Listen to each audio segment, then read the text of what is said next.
चलें, चलो आ गया। तो जो कंडक्टर की रेजिस्टेंस है वो हमारे पास यहां से हमें पता चलता है कि 3 फैक्टर्स पर डिपेंड कर रही है।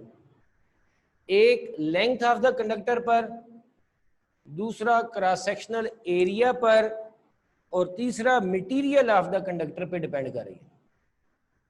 तीसरा किस पे डिपेंड कर रही है? मटेरियल ऑफ द कंडक्टर पर। तो resistance of a conductor depends, पहला आ गया लेंथ ऑफ द कंडक्टर, दूसरा आ गया क्रॉस सेक्शनल एरिया,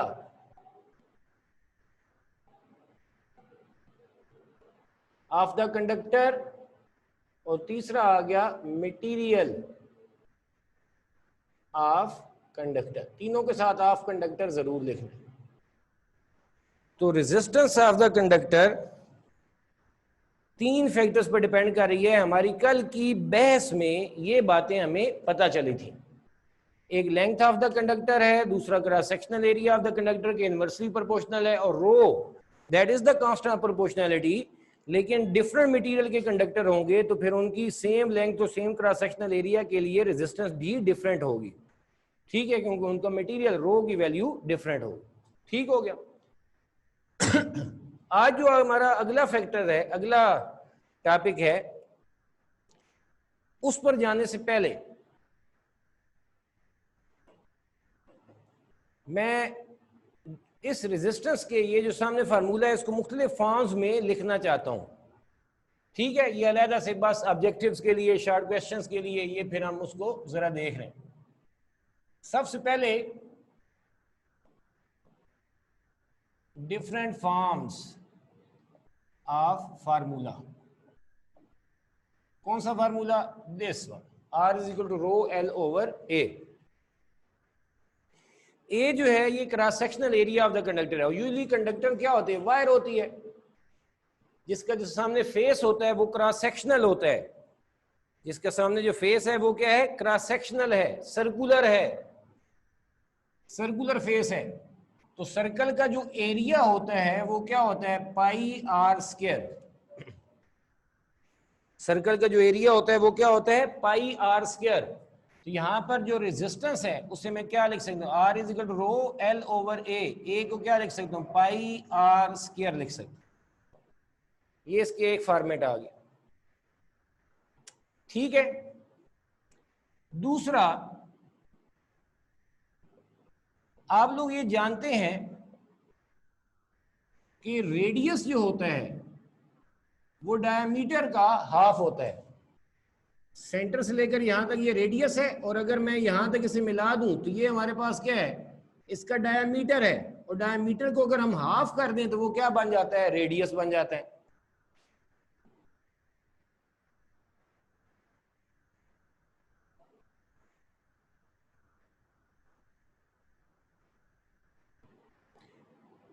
डायमीटर को अगर हम हाफ कर दें तो वो क्या बन जाएगा? रेडियस। तो ये आर की जगह पर मैं क्या लिख सकता हूं? d/2 whole square. इस लिहाज से ये रो L over D square by 4 denominator और डिनोमिनेटर ये ऊपर जाकर मल्टीप्लाई हो जाएगा। तो रेजिस्टेंस का फार्मूला हो जाएगा 4 रो L ओवर डी स्क्वायर। ये एक और फॉर्मेट आ गया। राबिया रहमतुल्लाह अलैह, इधर तवज्जो दें, बहुत लेट आई हैं आप। कल हमने रेजिस्टेंस का फार्मूला पढ़ा था, R is equal to rho L over A cross sectional area, उसका क्या फार्मूला है? Pi are square. क्योंकि ये कौन सा फेस होता है? सर्कुलर फेस है किसी भी कंडक्टर का, पाई आर स्क्वायर। रेडियस क्या होता है? डायमीटर का हाफ होता है। तो ऐसे डायमीटर के लिहाज से लिखें तो ये आ जाएगा। ठीक है, तो these are different formulae for the resistance of the conductor. ये नोट कर लें, फिर हम अगली बात करते हैं। सर वो पाई भी आ जाएगा। ये नोट कर लें। जी जैद, क्या कहा है आपने? सर वो पाई भी आ जाएगा। हाँ, ये पाई पाई पाई डी स्क्वायर। ठीक है, थैंक यू।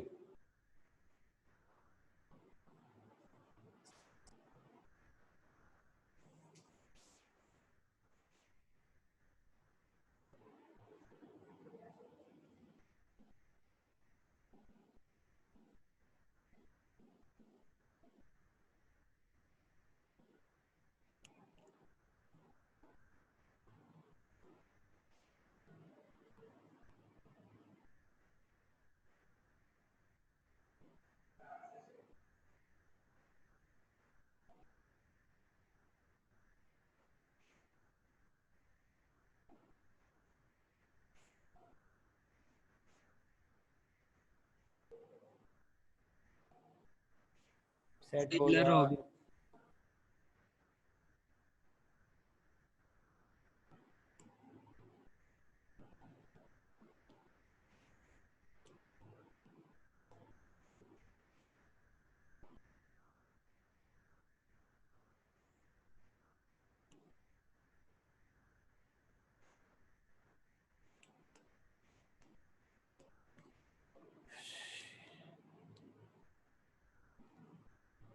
लिख लिया ना सबने?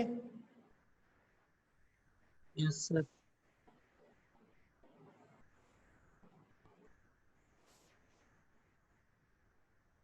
अब सारे की तवज्जो इधर हो। कल हमने पढ़ा था रेजिस्टेंस। रेजिस्टेंस क्या होती है कि किसी भी कंडक्टर में से जब इलेक्ट्रॉन गुजर रहे होते हैं, करंट फ्लो कर रहा होता है, तो वो कंडक्टर में जो इलेक्ट्रॉन होते हैं वो एटम से टकराते हैं और उसकी वजह से वो क्या करते हैं, करंट को अपोज करते हैं। दूसरा भी मैंने एक रीजन बताई थी जो क्रॉस सेक्शनल एरिया से रिलेटेड है, लेकिन अभी मैं सिर्फ जहन में ये लाना चाहता हूं कि इलेक्ट्रॉन जब गुजरते हैं तो हर कंडक्टर इलेक्ट्रॉन के फ्लो में एक रुकावट ऑफर करता है, एक अपोजिशन ऑफर करता है, mainly due to the collision of the electron with the atoms. उस प्रॉपर्टी को ऑफ द कंडक्टर को हम क्या कहते हैं, रेजिस्टेंस कहते हैं। तो resistance is the measure of how क्या कहेंगे, how difficult it is the flow of the electrons, flow of the current through a conductor. यानी डिफिकल्टी को मेजर करना कि इलेक्ट्रॉन के फ्लो में कितनी डिफिकल्टी है, इसको मेजर करना, ये हमारे पास क्या कहलाता है, रेजिस्टेंस कहलाता है। ठीक है, ये कंडक्टर की एबिलिटी है। अगर मैं इसकी बजाय ये मेजर करना चाहूं कि एक कंडक्टर में करंट कितना आसानी से फ्लो कर रहा है, उसको मेजर करना क्या कहलाता है, कंडक्टेंस कहलाता है। या आपने रफ या एक अलहदा से एक जस्ट रफ रिलेशन थे जो मुख्तलिफ हमारे पास आगे इस्तेमाल होते हैं, इसने आपने इस लिहाज से देखना है। समझ में आ गई बात? टॉपिक हमारा कल वाला यहां से स्टार्ट हो रहा है आगे। ठीक है, कंडक्टेंस। कंडक्टेंस जो है ये क्या है, रेजिस्टेंस में हम इसमें से ये देखते हैं कि करंट कितना मुश्किल से गुजर रहा है, लेकिन उसकी बजाय अगर हम ये सोचना चाहेंगे करंट कितना आसानी से गुजर रहा है, उसको हम कंडक्टेंस कहते हैं। कंडक्टेंस जो है वो क्या है, ये उलट है, इनवर्स है किसका, रेजिस्टेंस ऑफ द कंडक्टर का। तो मैं क्या कहता हूं, it is reciprocal of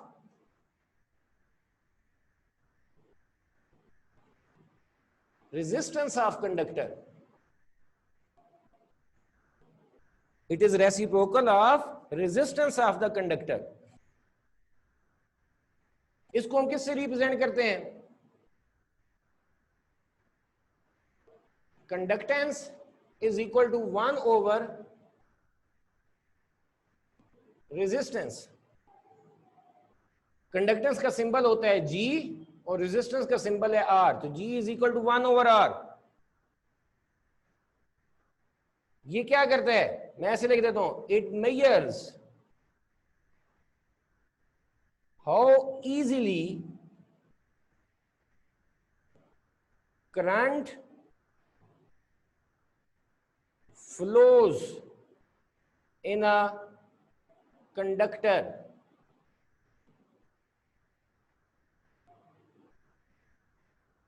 current कितना आसानी से कंडक्टर में फ्लो होता है। सारों की तवज्जो इधर इधर इधर इधर इधर। इसकी एसआई यूनिट क्या होगी,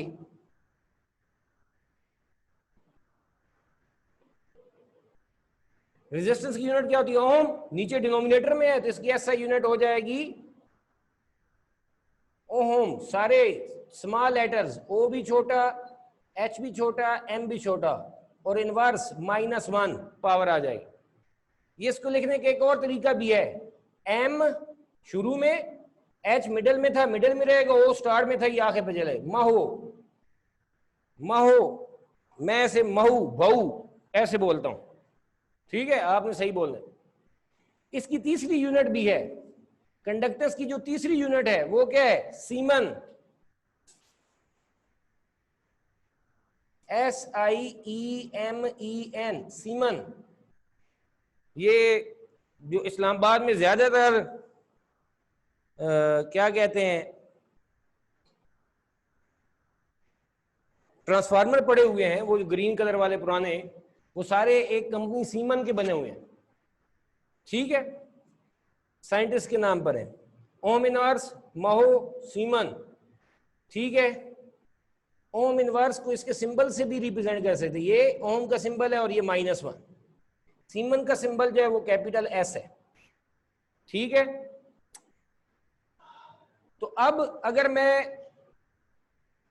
डिफाइन करना चाहूं इसकी यूनिट को, ओम इनवर्स को, महू को या सीमन को, तो हम क्या कहेंगे, ऐसा कंडक्टर जिसकी रेजिस्टेंस 1 ओम हो, तो उसकी कंडक्टेंस कितनी होगी, उसकी कंडक्टेंस होगी 1 महो, 1 ओम इनवर्स या 1 सीमन होगी, ठीक है। तो हम क्या कहेंगे, मैं इसको इधर लिख रहा हूं, उस जगह को मैंने जरा इस्तेमाल करना है कंडक्टिविटी के लिए, तो मैं यहां पर क्या लिख देता हूं, इफ अ रेजिस्टेंस, ऐसे मैं क्या देता हूं, if resistance of a conductor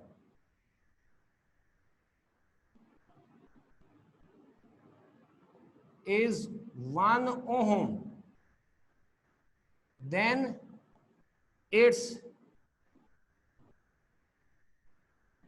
conductance G will be 1 mho, 1 ohm inverse, 1 Siemens.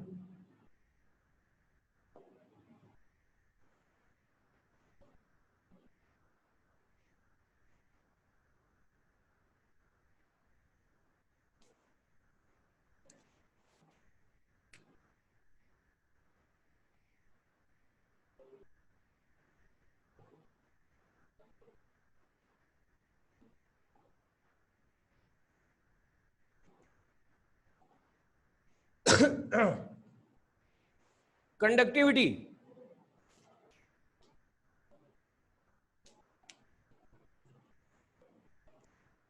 Conductivity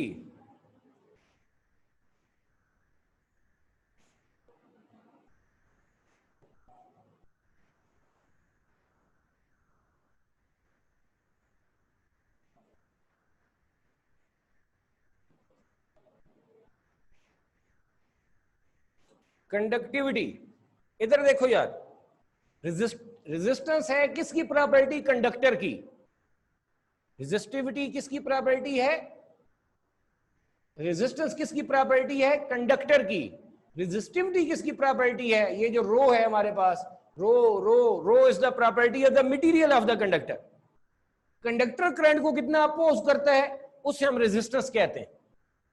लेकिन रेजिस्टिविटी क्या है कि जिस मटेरियल का वो कंडक्टर बना हुआ है वो मटेरियल करंट को कितना अपोज करने की एबिलिटी रखता है, उसको हम क्या कहते हैं, रेजिस्टिविटी कहते हैं। तो resistivity is the measure of how difficult it is to the flow of the current through a material, कि एक मटेरियल में से करंट को अपोज जो हो रहा है वो उसकी उस एबिलिटी को हम मेजर करना चाहते हैं, तो वो हम कैसे मेजर करेंगे, रेजिस्टिविटी से मेजर करेंगे। तो resistivity is the property of the material of the conductor. समझ में आ रही बात। तो इसी तरीके से रेजिस्टिविटी का जो उलट है उसको हम क्या कहते हैं, कंडक्टिविटी।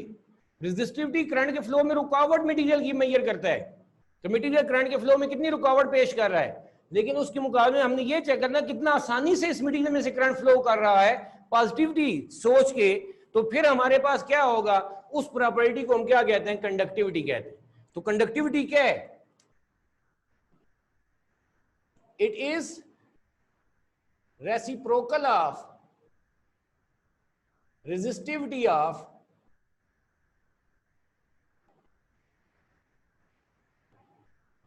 material of conductor।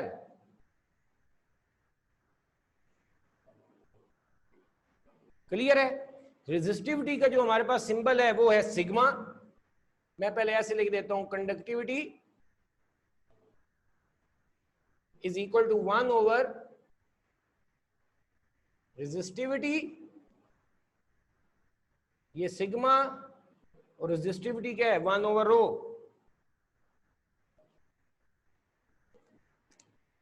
इसकी जो ऐसा यूनिट है,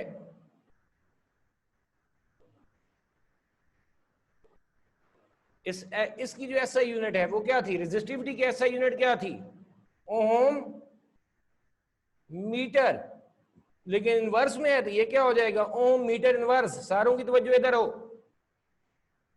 ओम के ऊपर इनवर्स लेंगे तो उसको हम क्या लिख सकते हैं, महो, और साथ ये मीटर के ऊपर पर मीटर ऐसे लिखेंगे। महो जो है या ओम इनवर्स जो है वो किसके बराबर है, सीमन पर मीटर। तो ये सारी हमारे पास किसकी यूनिट है, these are the units of conductivity. ठीक है, सीमन पर इनवर्स को, पर मीटर को हम ऐसे भी लिख सकते हैं, एस एम माइनस 1।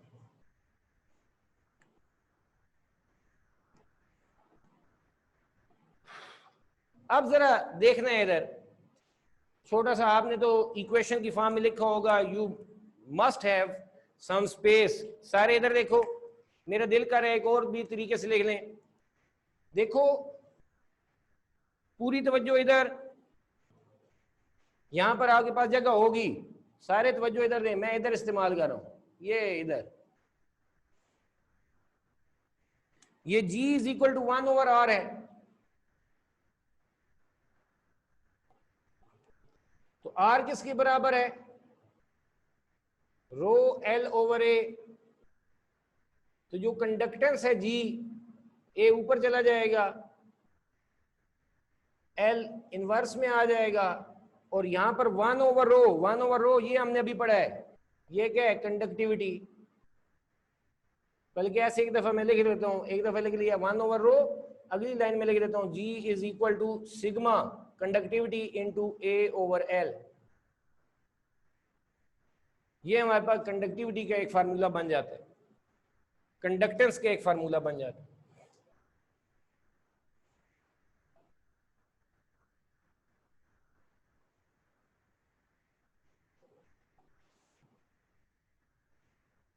यहीं से आप यहां पर क्या लिख सकते हैं, जरा मुझे बताओ। सिग्मा इधर ही रहे, जी के साथ ये एल आगे क्या हो जाएगा, मल्टीप्लाई, ए मल्टीप्लाई इधर आकर क्या हो जाएगा, डिवाइड। तो ये हमारे पास क्या आ जाएगा, कंडक्टिविटी। जी को हम क्या लिख सकते हैं, जी को रेसिप्रोकल ऑफ रेजिस्टेंस भी लिख सकते हैं। तो सिग्मा यानी conductivity is equal to G 1/r into L/A।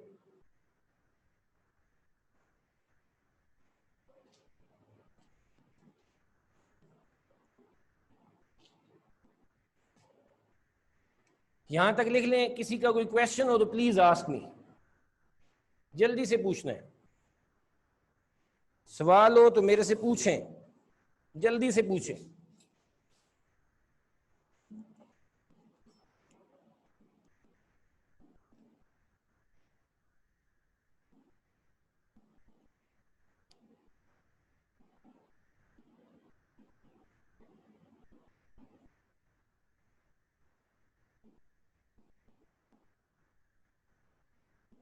Sir ये आखिरी इक्वेशन की समझ नहीं आई। जी जरा ऊंचा बोलिएगा प्लीज। सर ये आखिरी इक्वेशन की समझ नहीं आई। मैं बता देता हूँ, अभी बता देता हूँ भाई, ये कौन सी बात है ऐसी।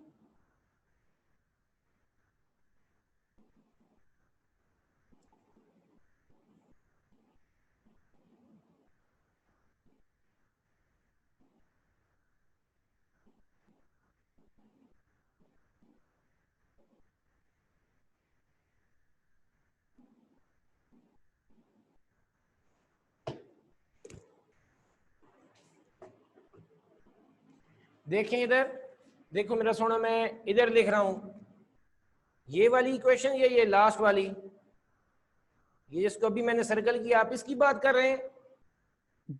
जी सर जी। चलें, तो ये देखो मेरा सोना, ये कंडक्टेंस की इक्वेशन क्या बने, G is equal to sigma A/L। नजर आ रहा है यहां पर, जी सर आ रहा है।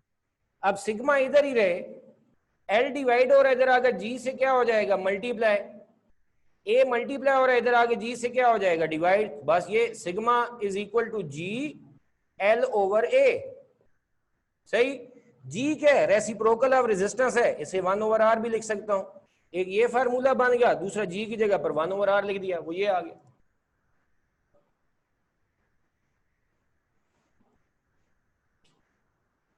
क्लियर? Yes sir. चलो भाई, अच्छा मेरा सोना, मुझे उम्मीद है आप लोगों ने ये सारा लिख लिया होगा। क्या मैं मिटा सकता हूं? Yes sir. जी सर। चलो, नो सर, नहीं लिखा अभी। खाना खाया करें। ये वाला कॉलम तो लिख लिया ना लड़की एमन? सर आपका नेट वीक था इसलिए सर नजर नहीं आ रहा था, और अभी नहीं लिखा। अभी नजर आ रहा है? Yes sir. तो फिर तुमने समझा क्या होगा भाई? वो आबे तुम्हें नजर आ रहा था? Yes sir. सर अभी नजर आ रहा है।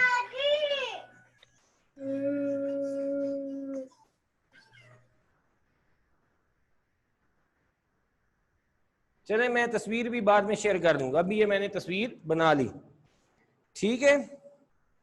अभी जरा तवज्जो इधर हो क्योंकि टाइम बड़ा कम रह गया। यहां पर कल भी जाते हुए साथ से बात हुई, आप लोगों से हुई कि रेजिस्टेंस प्रॉपर्टी है कंडक्टर की। कंडक्टर की लेंथ चेंज होगी, एरिया चेंज होगा, तो हमारे पास रेजिस्टेंस भी चेंज होगी। रेजिस्टेंस का उलट है कंडक्टेंस। तो रेजिस्टेंस जिन फैक्टर पे डिपेंड करता है, कंडक्टेंस भी उन्हीं फैक्टर्स पर डिपेंड करती है। लेकिन ये जो हमारे पास रेजिस्टिविटी है, ये प्रॉपर्टी है मटेरियल की। मटेरियल की प्रॉपर्टी है। तो कंडक्टर छोटा हो या बड़ा हो, मटेरियल अगर उसका सेम है तो उनकी रेजिस्टिविटी सेम होगी, और रेजिस्टिविटी का उलट है कंडक्टिविटी। तो जब रेजिस्टिविटी हमारे पास सेम होगी तो इसका मतलब है उनकी कंडक्टिविटी भी सेम। रॉड अगर होंगे सेम मटेरियल के होंगे, बेशक उनकी लेंथ और एरिया डिफरेंट होगा, मटेरियल अगर सेम होगा तो उनकी कंडक्टिविटी भी क्या रहेगी? सेम ही रहेगी।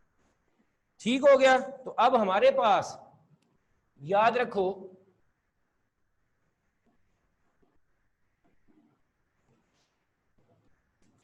मैं एक सवाल लिख रहा हूं। If radius of a conductor, if radius of, ज्यादा बेहतर सवाल लिखता हूं, cross sectional area of conductor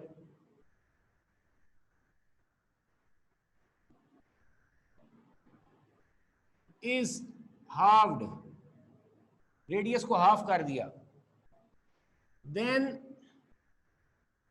what happens to its resistance,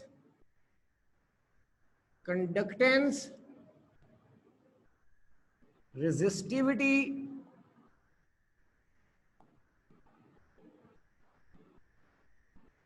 conductivity. इन चार पर क्या फर्क होगा? ठीक है, यही अगर आप लोगों ने समझ लिया तो फिर ढेरों सवाल हम इसके अच्छे तरीके से बना सकते हैं। वो क्या है? सबसे पहले, अब कौन सा फार्मूला इनमें रेजिस्टेंस वाला में से यूज होगा? ये वाला होगा जिसमें रेडियस इन्वॉल्व हो रहा है। अब हमारे पास जो भी कंडक्टर है, let R be resistance of conductor, then R is equal to rho L over pi R square. मैं ऐसे कह रहा हूं, आर बी ओरिजिनल रेजिस्टेंस, ऐसे भी कह दें ताकि आपके जहन में डाउट ना हो। ना मेंशन किया तो पता है कि ओरिजिनल की हम बात कर रहे हैं। इसके बाद अगली बात, इफ रेडियस इज हाफ। अब इस कंडक्टर का हमने ऐसा कंडक्टर ले लिया, पहले ये था, अब ऐसा कंडक्टर ले लिया जिसका रेडियस क्या हो गया? हाफ होगा। लाजिम बात, रेडियस हाफ होगा तो ये तो उसका डायमीटर भी हाफ हो जाएगा। ठीक हो गया? इस radius is halved, radius half होने का मतलब क्या है? नया रेडियस आ जाएगा। पहले अगर रेडियस r था तो अब वो कितना हो जाएगा? r/2। सही? तो रेडियस जब चेंज होगा तो रेजिस्टेंस भी क्या हो सकती है? चेंज हो सकती है। So its new resistance will be R dash will be, तो उसकी नई रेजिस्टेंस क्या होगी?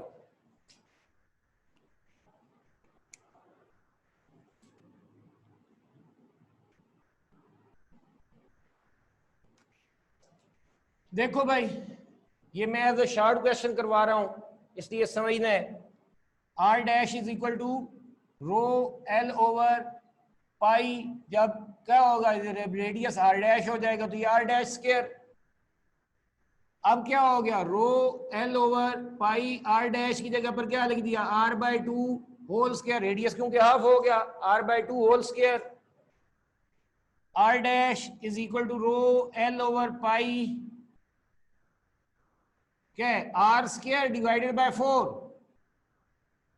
ये 4 जो है ये ऊपर जाकर क्या हो जाएगा, multiply 4 rho L over pi are square.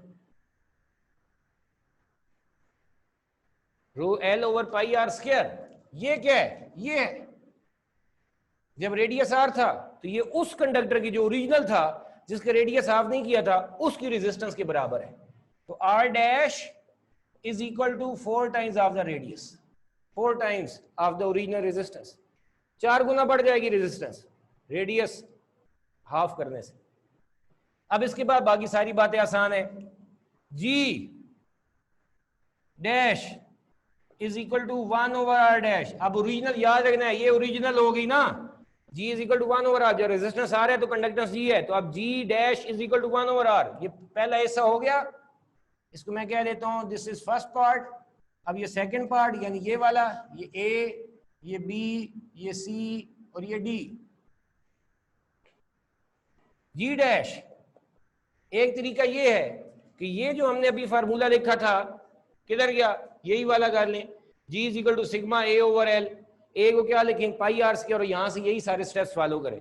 दूसरा यहां से हम शार्टली भी कर सकते हैं, ठीक है, G dash 1 over R dash, R dash कितना है 4 टाइम्स ऑफ द रेजिस्टेंस बढ़ गया है, रेजिस्टेंस 4 गुना बढ़ जाएगी तो कंडक्टर 4 गुना कम हो जाएगी। तो ये जो हमारे पास है 1 ओवर 4 अलहदा कर दिया, तो ये 1 ओवर आर जो है दिस इज द कंडक्टेंस। तो हम क्या कहते हैं, कंडक्टेंस डिक्रीजेस बाय 4 टाइम्स, ऐसे लिख देता हूं G by 4, conductance will decrease by, नीचे लिखना है conductance will decrease by 4 times. फिर सी पार्ट रेजिस्टिविटी, तो वो मेरा सुना आप लोगों को मैंने बार बार बताया,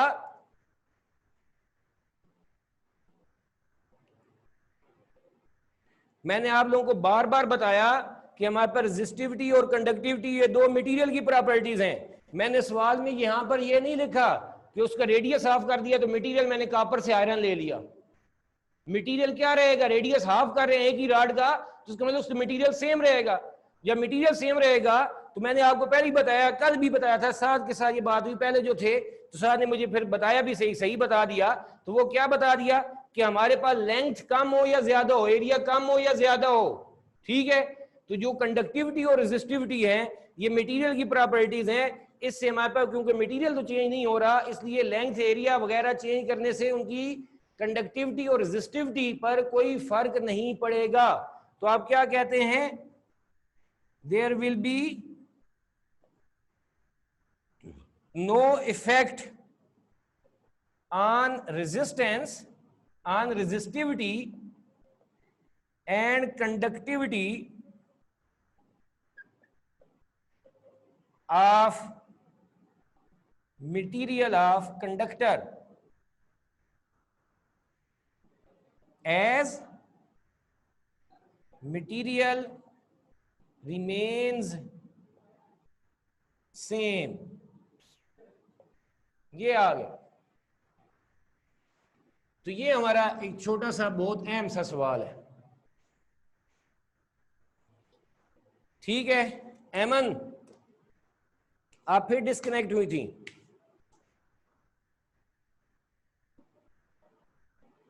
किसी का क्वेश्चन है इस वक्त? सर नहीं एमन आप तो थी, एमन रहमान तो थी, एमन खान।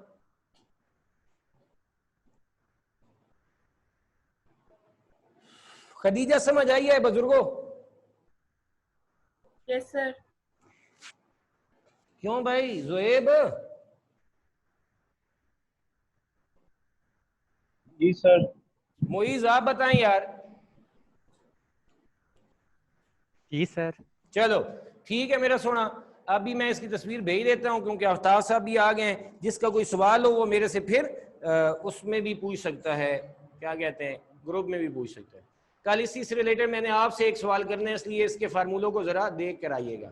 बल्कि मैं एक होमवर्क दे देता हूँ, एक होमवर्क दे देता हूँ और सवाल यह है, लिखें लिखें लिखें, नोट करें। जहां पर ये रेडियस लिखा है वहां पर लिख रहे हैं diameter of cross sectional area of conductor is doubled, और डायमीटर वाला ही फार्मूला इस्तेमाल करना है।